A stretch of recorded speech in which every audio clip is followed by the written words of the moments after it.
change the weather? That's right, Well, as Mark... Lasers? Really? To change the weather? That's right, Well, as Mark Twain once famously said, everyone complains about the weather, but no one ever does anything about it. Well, instead of doing a rain dance, we physicists are firing trillion-watt lasers into the sky to actually precipitate rain clouds and actually bring down lightning bolts. Go ahead. Well, this fascinates me in part because, too, I remember reading the stories that China had used this during the Olympics, that the USSR had used this after Chernobyl to create rain clouds. I mean, did those really work then? We have some of these capabilities now? Inconclusive. Even in the 60s, the CIA used this to bring down monsoons during the Vietnam War, to wash out the Viet Cong. Governments have been playing with this thing. Alleged to.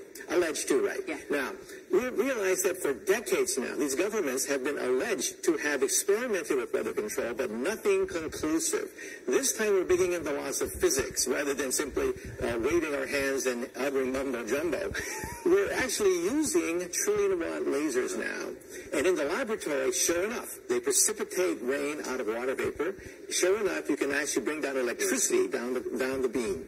Firing trillion-watt lasers, you rip apart the electrons, creating what are called ions, and these ions act like seeds, like dust particles, bringing down rain and even...